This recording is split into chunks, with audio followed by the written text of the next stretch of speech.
Welcome to another episode of All About the Girls, the podcast. This month, I am so excited to talk to Lisa Franko. We chatted all about her position as Director of Development at Housing Opportunities, why and how she is so community involved, her family, her kids, growing up, being adopted. I mean, listen, this is a fantastic, action-packed episode. Let's get right into it. All right, well, welcome to the podcast, Lisa Franko, Director of Development for Housing Opportunities right here in Valparaiso. How are you? Thanks for joining us. I'm doing well. Thank you for having me. Of course. So I know you from many different ways and many different avenues. But for those that don't know you, kind of give us a little insight on Lisa. Who are you? How far are we going back? How much do you want to know? All the goods. That's part of being in development. Sometimes I get stuck in the details and it's hard to get out because there's so much to tell. But again, my name is Lisa Franko, and I live here in Valparaiso, and I am the Director of Development for Housing Opportunities, and we are working to resolve and prevent homelessness here in our community. Fantastic. So first up, for those watching on YouTube, we've got this crazy light back here. I've decided I'm not an electrician and I don't want to be. So it'll come on, it'll go off. We're not really sure yet. If you're not watching on YouTube, you should be. So you can come check out this awesome / a little bit wonky lighting. Fantastic. So thank you for joining us. I love having met you in the past. I think you're right. You've got all kinds of cool experience about your history. Tell us a little bit about your current career, where you're at now, and what you do. Okay, so at Housing Opportunities, again, we're working to resolve and prevent homelessness, and I have the great privilege to share our story in the community about how we are working towards that goal. Because when a community comes together to resolve the issue of homelessness, everyone truly does benefit. So again, I'm out there sharing our story of the clients we're serving, the work that we're doing, how we're bringing more affordable housing to our communities, as well as permanent supportive housing for people with diagnosed disabilities. So we have about a 6 to 7% funding gap in our budget every year. So I get, again, the great privilege to share our story to help fundraise to support our mission. Help close that gap, yeah. And for those that don't know, but there's a homeless population in Porter County. Yes, there is. I think so often we do have Porter County is a wonderful place. I think the region is a beautiful area. We're really lucky to have a lot of the things we have. But homeless is not a zero here. Mm-hmm. And so you guys are helping. Tell us a little bit about that world for those that haven't been in it often mm-hmm. and don't really know that. Most of us are probably really removed from that mm-hmm. outside of our participation in events or donations. Mm-hmm. Tell us what that looks like here in Porter County. So here in Porter County, a lot of the population that is experiencing homelessness, they know where they can be to remain safe and not bothered. And again, working towards stable housing isn't something that happens quick. It's a process. So when someone is coming to Housing Opportunities, they have an opportunity to have an assessment done with one of our staff members. During that assessment, we will figure out where their need is on a scoring basis. Currently, we are serving families at the shelter. So if it is a family that's living in their car and there are children involved, they will get moved to the top of the list, while we do put our veterans to the very top of the list. So we will serve our veterans first. But also, while someone is waiting on that list, we have a resource center that's open 7 days a week for people to come in and take a shower, do a load of laundry, access our small food pantry that we have on site, make a meal. And again, start working with staff immediately about their situation, working on a plan for stable housing. Maybe there are some resources that that person coming in isn't aware that are available to them. So we want to make sure that we can stay housing focused when someone comes to us, but ensure, like you were saying, Jenny, we live in a great community. We live in a great county that has a lot of great organizations that rally around each other. Yes. So if we are helping someone that might have some addiction issues, or there might be some mental health issues that have not gone diagnosed, we will ensure that we can connect them with other resources in our communities to make sure that they are ready to take that next step, while we can remain committed and housing focused with our clients that we're serving. So we want to ensure that when they're coming to us, that we can help them on a journey of stable housing. That's awesome. And I think you're right. It's we're lucky to have all of these resources, and I know I've said it on the podcast before. So often it's not a lack of resources, it's a lack of knowledge of the resources. And the left hand has to talk to the right hand. So it sounds like you guys really can be that middleman to help full circle. You can't do it all yourself. It's impossible. But you can have those kind of reach outs and those base touches with all of those other outlets to really get that person in need all of the help that they need. And help them start a path to a healthy lifestyle in every aspect of their life. And again, staying housing focused so we can ensure that they know what's out there and what resources are available to them. Fantastic. Talk a little bit about just yourself, your family. Tell us, obviously, I know you've got a family. You've got one of our dear lifers that has helped here for a bit, is a daughter of yours. Talk a little bit about your family, your background, your hubby, whatever you want to touch on there. Okay, so my husband is Bob Franko. He's kind of known around. Look, she's like Bob Franko because she knows everybody knows Bob.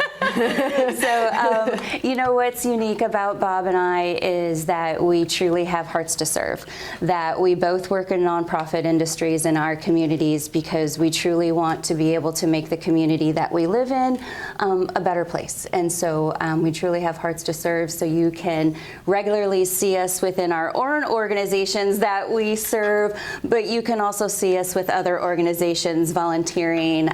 We will do it. You ask us. You guys are like true community members. You guys are out there all the time. We truly do try to help. So Bob and I have a big, beautiful blended family. We have 5 kids, and we have some in the house and some out of the house.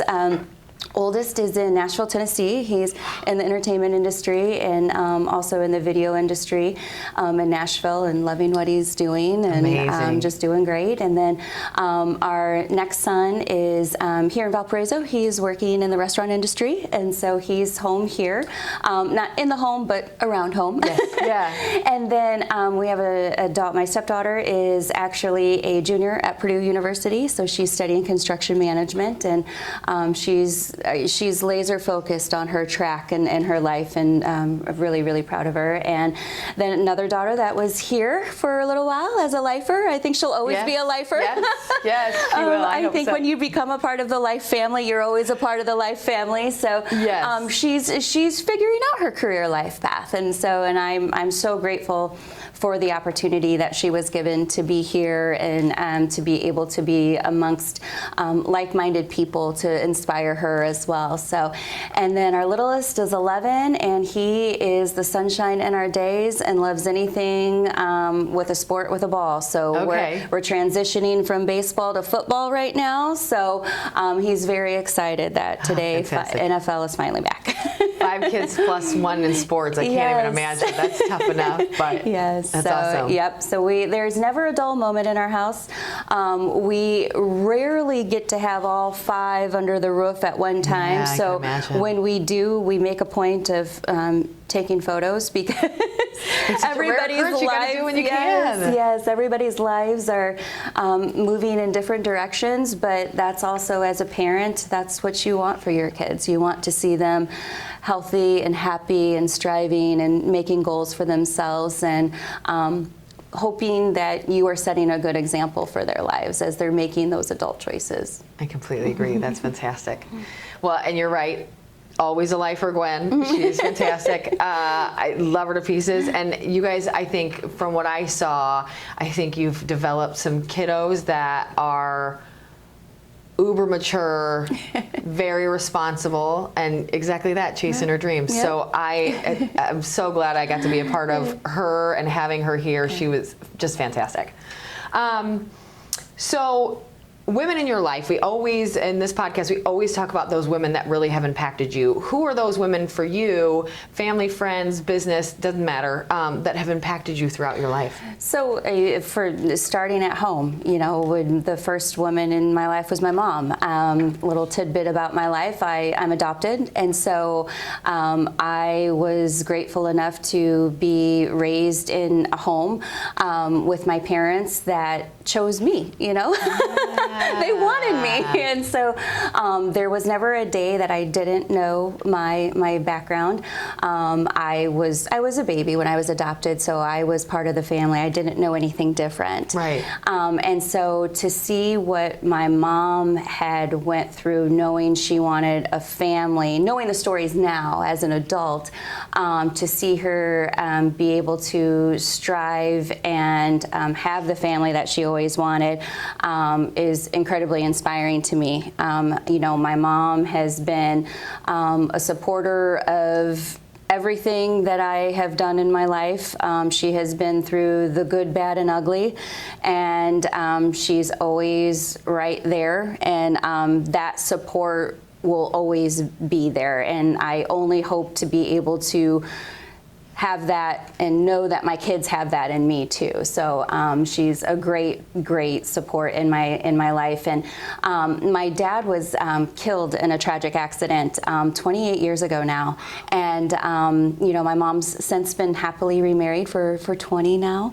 And but to see what she had gone through during that time of grief, our relationship got incredibly strong during that time as we were all grieving in different ways. So definitely starts at home, starts with my mom, but it also starts with my grandmas. Again, was lucky enough to be a part of a family that was very family-centered. We grew up farming, and we all helped on the farm. And so my grandma, on my dad's side, she would make me laugh. Oh my gosh, she would never let a day go by that you weren't laughing about something, and you could just talk to Grandma. You could just talk to Grandma, and she would listen, and she worked doubly as hard as any of us did on the farm in those times, and she was just always, no matter what was going on in life, she was happy, and that was like those are the memories that I take with my grandma on my dad's side. And then my grandma on my mom's side was incredibly impactful in my life as well. She just was completely supportive.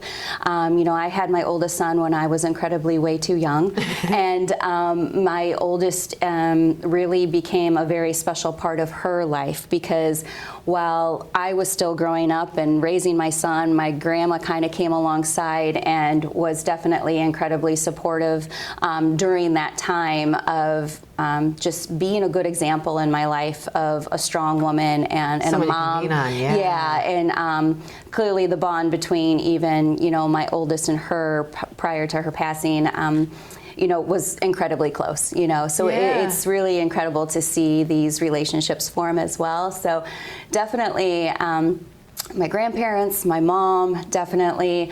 And then also in life, I've just been so blessed to be able to have, you go through phases in life that you have your friends, you have, coworkers and colleagues, and that all changes. It ebbs and flows as life changes, as your careers change. And I can definitely, pinpoint certain people that have affected me in a positive way to continue to, dream my dreams. And I mean, it's like, you get to your mid-40s and you're still dreaming your dreams. It's like you never stop dreaming. Yeah, that's a great point. And, but there's also those core group of girls that we may only talk once a year. We may only message each other on Facebook. We may only comment on something.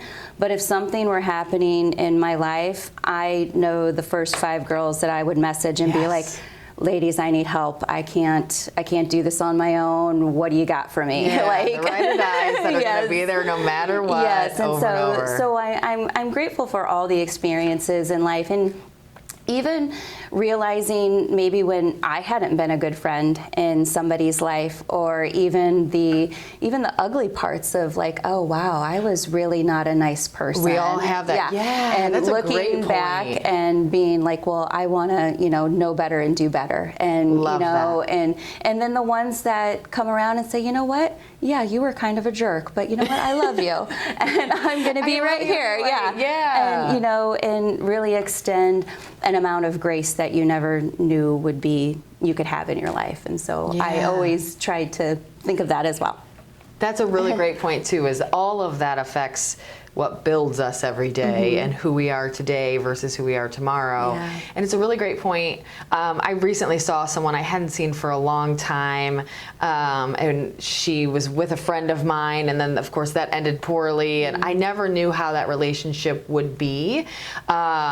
And it was so cool because I thought, well, I'm going to go in open-minded. I hope they do too. And it was the exact same. We just started talking, and it was so cool because I was like, look, that's not my drama. I don't care. I don't have to think negatively about either of you. And I can walk away and say that we just had this really great moment, and I know that we're great in the future. And we could still get along and still see each other in public. And maybe we won't be best friends, but we can still do that. And I think you're right. All of those moments in your past, you can wipe them a lot of times and improve from them a lot of times as well. And that's really important to do and just be aware of. Like, we all grow up and we've not always done what we maybe thought was the best, but if we know that now, that's the only win you can really have from it. Exactly. And I think a lot of it too in my daily life as well is that, I'm a kind-hearted person. I mean, I kind of exude it in my daily life. And I will be kind to everybody every day that the sky is blue, and from, but I also have learned these past few years, to set boundaries too. Great point. I appreciate this person in my work life, or I appreciate this person, but I don't have to be their best friend, and I don't want them to be mine. And I can be kind, and we can work together because we both have the same goal and mission in mind. But in the end, I think for a while I could definitely call myself a people pleaser, and it's only over the past few years where I will be kind, and I am going to genuinely tell you my honest opinion without being rude or mean. But at the same time, I'm going to set a boundary for myself because I have to do that for my own mental health and my own sake, because I may not agree with everything. And people can be different, and I think that's something that in the past 5 or 10 years we've gotten away from, is where if you're different from me, I can't like you. And if you're different from me, I have to dislike you strongly and hate you, and I just don't understand that premise. Like publicly. And it doesn't have to be that. It's just that we can all be different people, and that's okay. And you have your main circle, and then the next circle out, and the next circle out. It's kind of like ripples in water. I think there's like an old saying or something about leaving someone better than how you greeted them, and I just think that's so important. And you know what, you can do that, and you can be that in your daily life. Not everybody's going to like you, and that's going to be okay. And I think a lot of those things, that knowing that and being really cognizant of that and kind of portraying that to the community are a lot of ways that not only will that help you just be more calm, better, just less probably anxious and tired, and the people pleasing is just will wear you out. And I think especially as women, I think we sometimes put that on ourselves because maybe that has been examples in our life, is like, oh well, we need to do this because this is our box, or we need to do this because this is our space. And I really try to step outside of those, but with a healthy boundary. That's perfect. And I think a lot of times that will flip to where not only will that help you, but that will help people. You will become the people that impact other women. Like, then that's where you become the person that says, oh, I've actually, Lisa's been impacting me, and this is how. It's because she showed me that way, that it doesn't always have to be perfect, but it doesn't have to be negative either. And that happy middle and that boundary, that's really smart. So you alluded to this actually very early on. So when you began your career, as you have mentioned, it's changed a lot through your years, even since I've known you. did you think it would be what and where it is today, and if not, what is different? You know, it's really crazy because no, I really had no idea. It was what I'm doing today was only what I would have hoped I would have been doing 20 years ago. So, you know, I went to college and I got an associate's degree in business technology, and it like email was just brand new. I mean, I'm older, I'm old-ish, and so it's I don't think you're that much older than me by any means. So I feel exactly like in college. I was like, do I get an email? Yeah, okay, yes.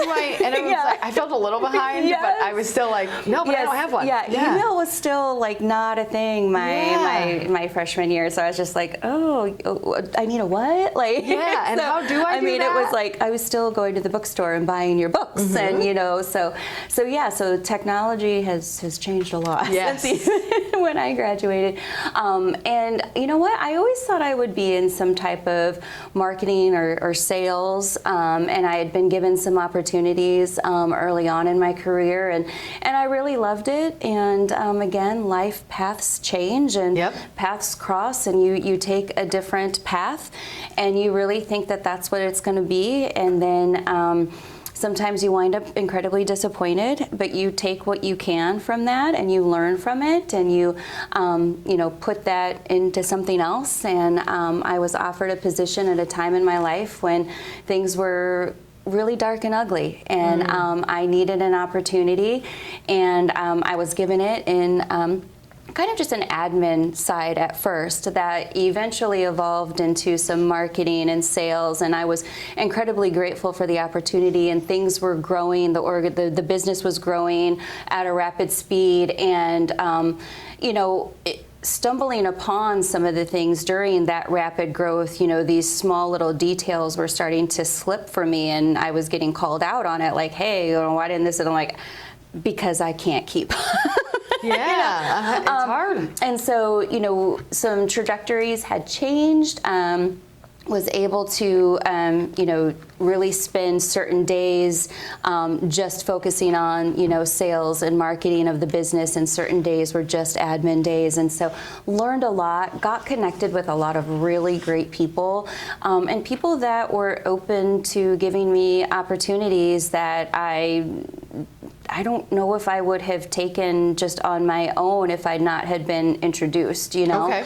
And then the opportunity had come about 7 years ago at Housing Opportunities in the development side, and I actually was able to really learn a lot about the different nonprofits in our community in my prior role in the sales and marketing side of it, and I was able to get connected with people that were in the nonprofit industry and had supported Housing Opportunities personally and professionally. And then this was 7 years ago. No, not 7 years ago, 10 years ago. Isn't it crazy to think about that? 10 years ago. 10 years ago. Yeah, 10 years ago.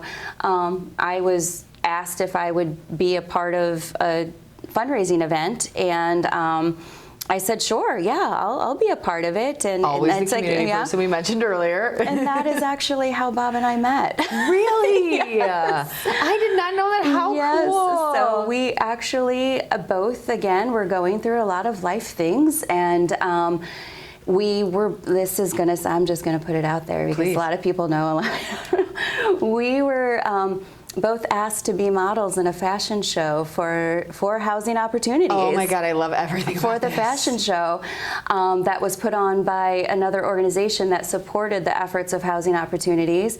And little did I know that I was being paired with Bob Franko, and we literally met in the middle of a fashion runway for a charity event. This is like cutesy story of the year. Yeah, and so that was our first encounter. And it was several months later, and then we reconnected, and just, you know, we started having coffee and dinners, and just, oh my gosh, and it's history. Yes, yes, and there's actual pictures of us together on our very first night, who I had no idea who Bob Franko was. Oh my gosh. So dressed to the nines and full glam. First meet. Yes. Which is kind of awesome because there's probably a photographer there. Oh, yes. Someone had a picture. Life was there. Yes. Oh my gosh.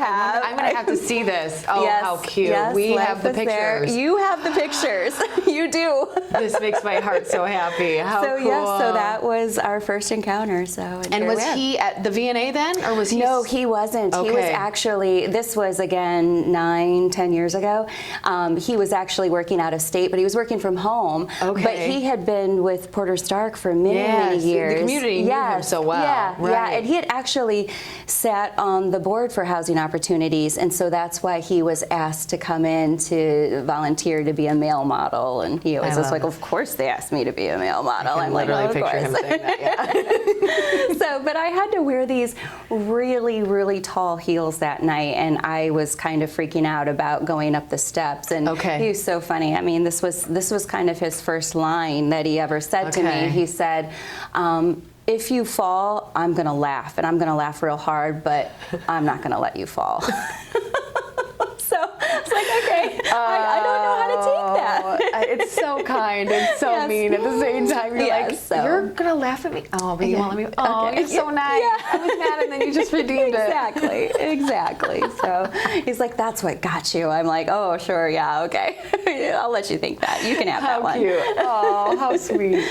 Okay, so next up. Tell us of some kind of significant barriers, adversity, obstacles that you've overcome in your life that kind of have steered you.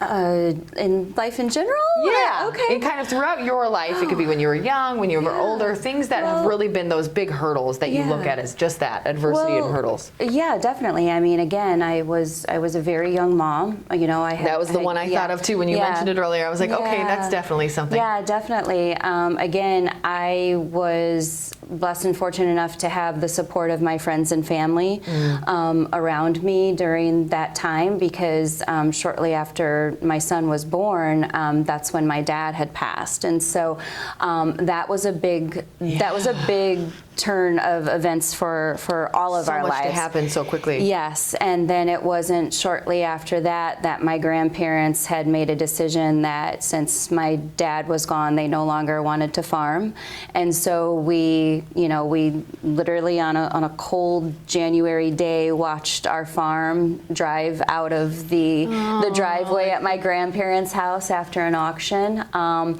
was that around here? Mm-hmm. Really? It was in La Porte County, yeah. Wow. Yeah, I grew up in La Porte County.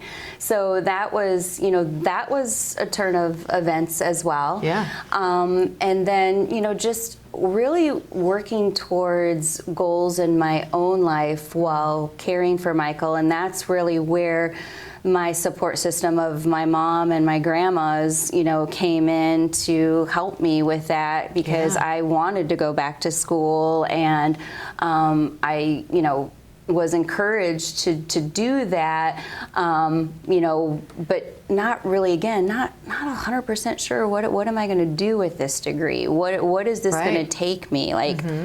So I, again, those were definitely very large hurdles in my life at a very young age that I definitely had to navigate. And again, having people in my life that really cheerleaded for me and really supported me. I wouldn't, my sisters, and great. I have stepsisters. I have sisters. How many do you have total? All combined? All combined, there's 6 of us. Oh my gosh. Yeah. That's cool. And I'm the baby. And no brothers?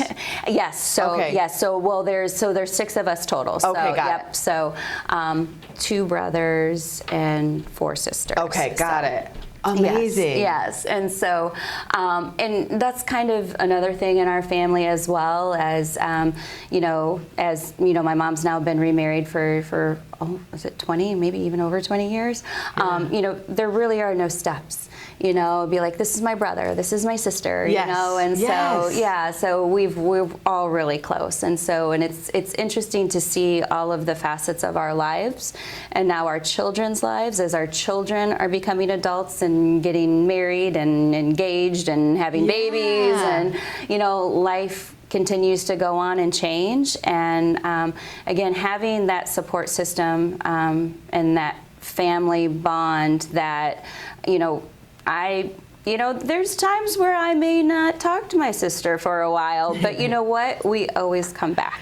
I was just going to ask you that, and that's why, is because I think the family aspect is really important, and I see Families so many are different. weird. Let's just be really weird. Everyone has the weirdest family life, and everyone feels like they're the weirdest. Listen, all of our families are weird. They're all a little jacked up. I was just having this conversation with my director of finance this morning. I'm like, she was going through some stuff with her folks, and I'm just like, why are they so weird? Like, why can't we just be easy? Just not be weird? And I think that's why we like talk. I know, and like I think a lot of people have that family that's maybe not blood. That family that you've got your family that you're closest with. Some's blood, some are not. Yes. And then I think you have your family that is blood that just maybe you're not that close with. Everybody has weird families. Yes. But I think it's cool to see like siblings that are close. I think it's neat. I've seen, of course, we've talked to all kinds of ladies on here. So I've seen kind of the full spectrum of people that are estranged from their family, people that are really close. Like I've talked to ladies that literally like their siblings like are on a text chain and they all text. And I'm like, okay, I'm a little jealous. We don't really have that in my family. We're just not that close. But I think, it's cool to see the kind of roller coaster that is people's families. So it's neat to see a group of siblings that, like you said, we might not talk every day, but we still have each other's back, and I know I can count on them. And that's important. And that's, like my middle sister and I, we are best friends. I mean, we talk, she's my best friend. We talk every day. We talk about, like, funny things, crazy things, or and are you guys closest in age? What do you think made that bond? Yeah, I think so, because I think between all the girls, yes, we are the closest in age. We just always have been that close, and it's wild. And again, coming back full circle, being adopted, my older siblings were older when they were adopted. I was adopted as a baby. Okay. And I was 4 years old before my older siblings were adopted. They were 7, 9, and 12 or 13. So they were older when they came into the family. So they had a lot of healing, and they had a lot of things that had happened in their prior life before being adopted and coming to acclimate on a farm in La Porte County. So, but yeah, we've always been very close. But she's one that loves all of my kids. I'm completely blessed to have some former stepchildren that I still have a very close relationship with, and I love seeing them now raise their family and have a family, and we talk often, and I'm so grateful for that. That is amazing. And so, again, to be able to have that example that my sister and I can have for everyone, I just hope that the kids see that. Yep. But my sister, and all of my sisters, and not my sister-in-law, she and I are very close. We talk every week and, try to keep in touch with the kids, and life's busy.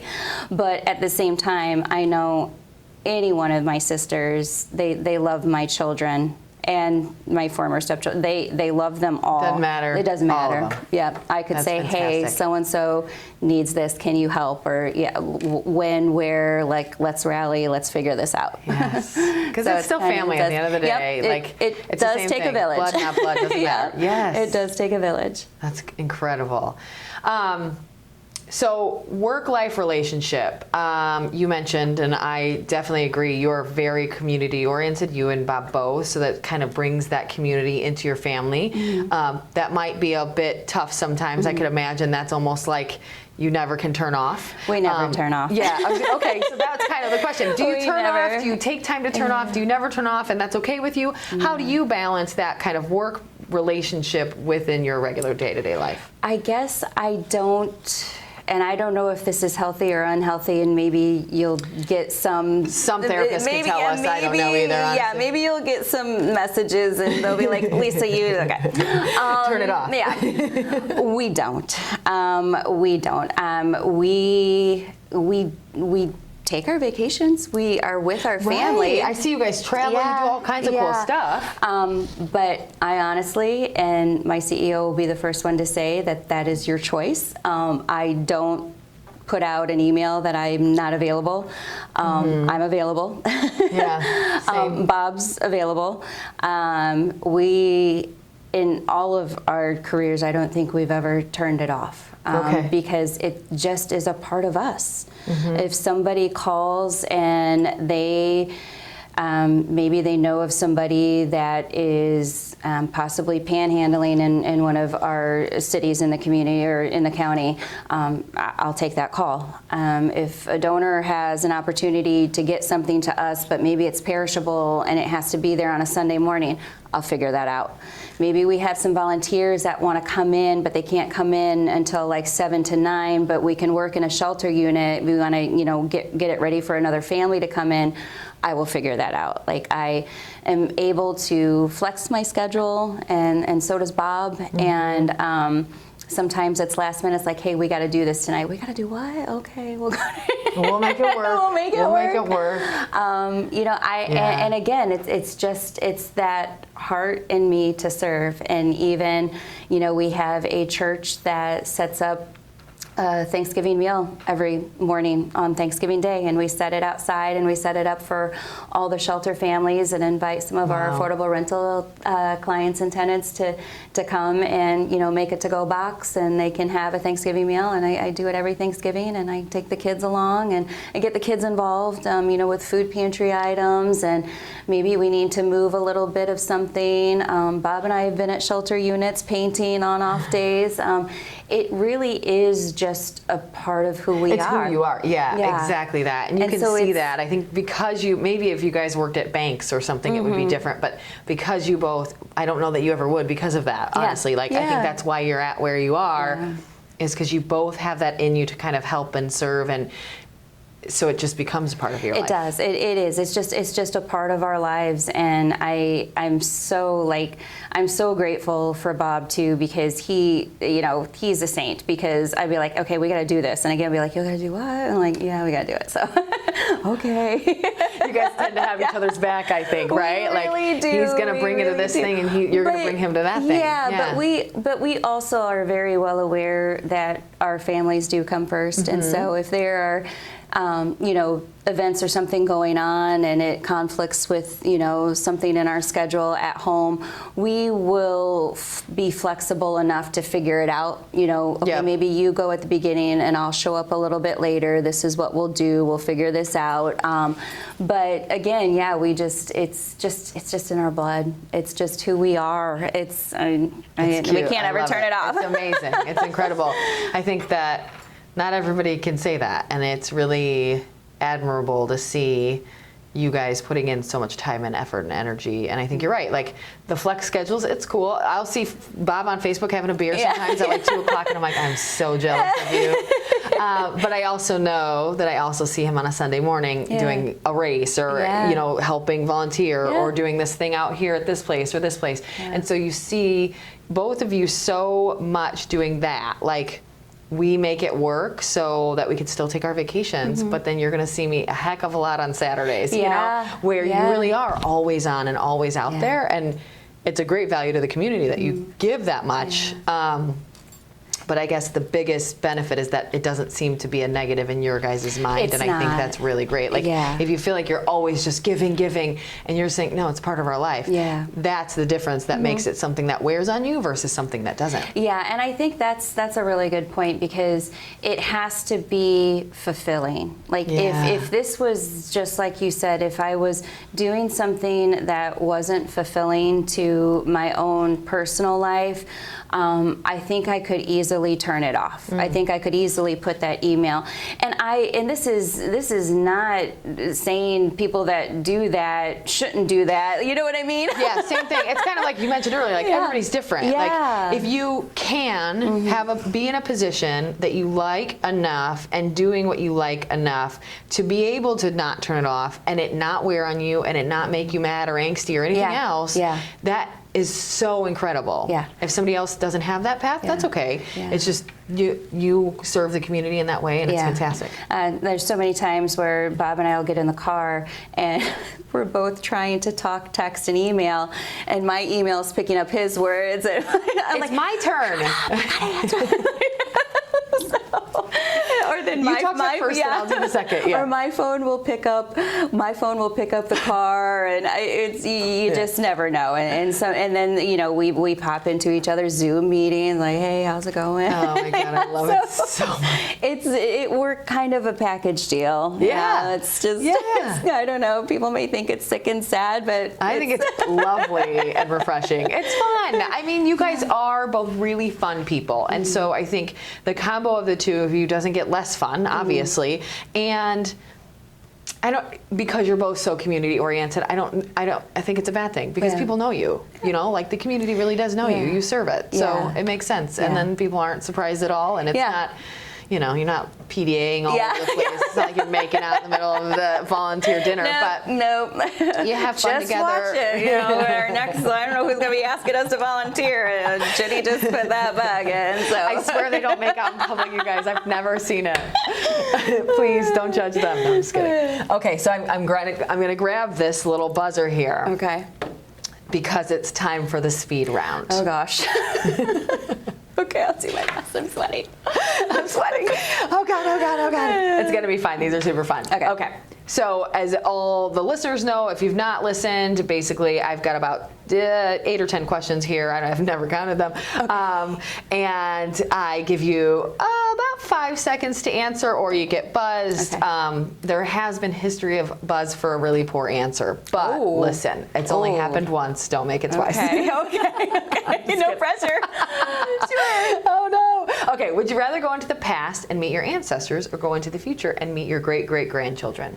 Ancestors. Really? Now, that would probably be, I would assume, like legitimate ancestors, so like birth ancestors. Yes. I was going to ask earlier, have you ever looked into any of your, No, I haven't. So you could get to know kind of your history. Well, I did do like a 23andMe. Okay. And so what I thought my ethnicity is not. Okay. And so, really? and it's funny because now Bob makes total fun of it, because I am 53% Polish. Oh my gosh, I had no idea. Right? So I am Polish, Filipino, Spanish, and Portuguese. Well, what a great combo. Yeah. So, and Bob's like, that explains it all. And I'm just like, thanks. Okay. So he's like, we have to go to every pierogi fest. Oh my God. I have to teach you your culture. Exactly. These are your people. These are your people. So that's what he always says. So, but I would. You know what? I have never, and I did that for my own. Like, I wanted to just know for myself my ethnicity and, my background. I didn't to try and find family members or anything like that. I always say that I was blessed with such an amazing life with my mom, and my mom is my mom, and I don't think she would ever balk at or be hurt or sad or anything. It's just a part of my story, but I have no desire to, because my older siblings, they remember that life that they had prior to being adopted. So there were some ties, and still are some ties for them, but for me, I never had that. My family has always been here in Northwest Indiana. I love that so much. It's good to learn, your heritage, your culture, but you don't have to learn the rest if you're really happy where you're at. That's perfect. Would you rather meet George Washington or the current president? George Washington. Got it. That's a very popular answer. Would you rather...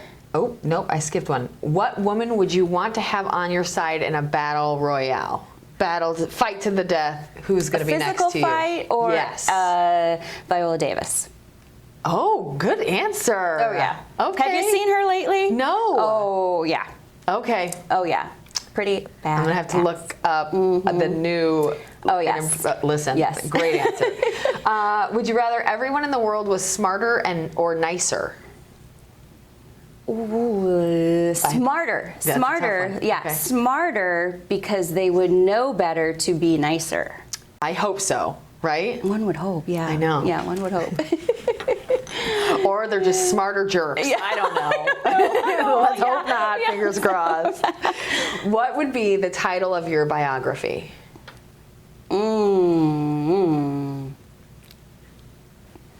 Oh, that's a good one. I don't know. You're going to have to buzz that. Yeah, I am. Gosh.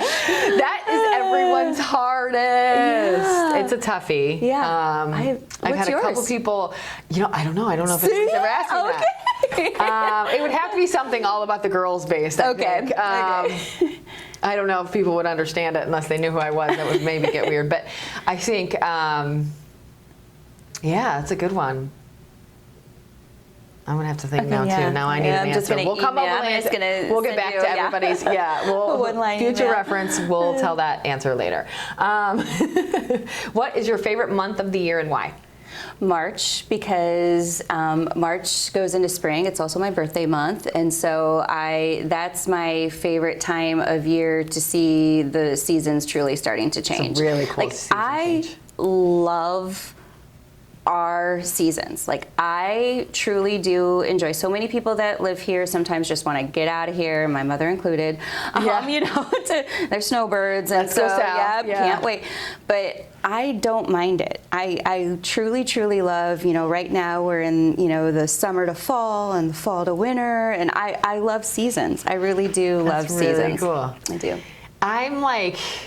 I love all of the seasons. It's just usually January to March is hard because February is I hate February. Right. I'm being real honest. Kind of over it by that point. Thank God it's the shortest month of the year. Yep. But I hate February. I don't even care that it's Valentine's. You're everything's frozen. Nothing's becoming unfrozen. We're not seeing the light of day until March. Yeah, exactly. And then March, you're see, I told you guys. Yeah, see, we'll just get through that ugly February, and we'll just all trek through it together. Yep.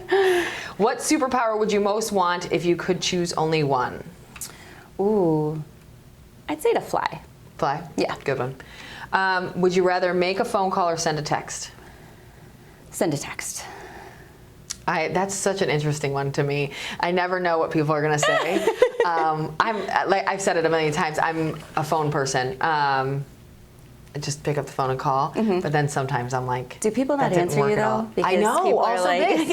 So now this is the issue. Yeah. My answer is pick up the phone and call because it's faster. But if they never answer the phone, because most people don't want to answer the phone. Yeah, they don't want to answer the phone. It doesn't work at all. Would you rather be a kid your whole life or an adult your whole life? Ooh, an adult. Yeah. I would. I remember growing up so many times just daydreaming about when I get older. The freedom of cookies for dinner whenever the heck I want to or whatever it is. I had a good childhood. Don't get me wrong, but I didn't want to be a kid. I just wanted the freedom, I wanted to make my own decisions. I didn't want someone to tell me I had to go to bed. Yes, exactly. I want no rules except for the ones I place. And adulting's not that bad. Yeah. I think that's the thing is when I was a kid, I was like, this is really terrible. Because I was the chubby kid named Jenny Craig, terrible. But growing up is going to be so hard that I never wanted to grow up. I was a kid that was like, I'm cool here. Yeah. I don't need to be growing up all fast, which my mom would probably say differently. But in my head, that's how it was. And then, now I'm like, see, it's not hard. You can do this. It's okay. Yes. Not that it hasn't been hard. Right. Just overall, I think the benefits outweigh the negatives. I for agree. sure. I agree. Yeah, you can eat cookies for dessert if you want, or for breakfast. Right? It's fine. Yes, so true. Sometimes it happens. Hence the Jenny Craig part. Jeez. Well, you've done it. Okay. That's it. Look, you only got one buzz. Okay, good. And that's the hard one for everybody. That's a hard one for everyone. So it didn't fall too far. Well, thank you so much for coming here. Thank you for doing this. Thank you for raising the great kiddos that you have so that we have folks like Gwen here. I'm so excited to see not only what you do in the future, but also what all of those folks do in the future, and just to see kind of your clan doing exactly that, growing and achieving, and it's really fantastic to have you. I think that's the only hope as a parent, that you are just setting the best example that you possibly can for your children, and how important it is to give back to the community you live in, because you know, it does truly benefit everybody. And so I think that's my hope as a mom, that you can just be that example, that they can see that oh, you know, mom used to do this, or remember when mom would take us here. And get them involved, and just encourage people to stay involved. So find something that's passionate to you and run with it, because there's probably a need. There's definitely a need. That's a great point. Well, you're doing fantastic with it. Anything that we didn't touch on that you want to bring up? Anything that you want to tell everybody? Anything that current initiatives, campaigns, or goals that you guys are working on that you want to bring up? At Housing Opportunities, we will be kicking off our end of year campaign towards the end of November. So right before Thanksgiving, we are going to be working on a campaign with a purpose. So we are really excited to share more in the weeks and months to come about how people can get involved and support our mission and the work that we're doing. We are getting ready to open some more affordable housing in the city of Portage, so we're really excited about that as well. We will be having some information going out about a ribbon cutting and an open house, hopefully that first or second week of November as well, so that will be forthcoming too. And we're just really excited to continue to bring more affordable housing options to, you know, here in the city of Valparaiso as well as the city of Portage, and we're just really excited to be able to continue to work our initiative. That's fantastic. And if anybody wants to connect with you or Housing Opportunities, what is the best way to do so? So the best way is to go to our website, which is www.hoi.help, and they can connect with us right there. I get the emails, and so, and you can learn more about what we're doing right there. Perfect. Well, thanks again, Lisa. Thanks for joining us. And make sure, if you haven't, please like, rate, all those good things for All About the Girls, the podcast. And we'll see you all next month.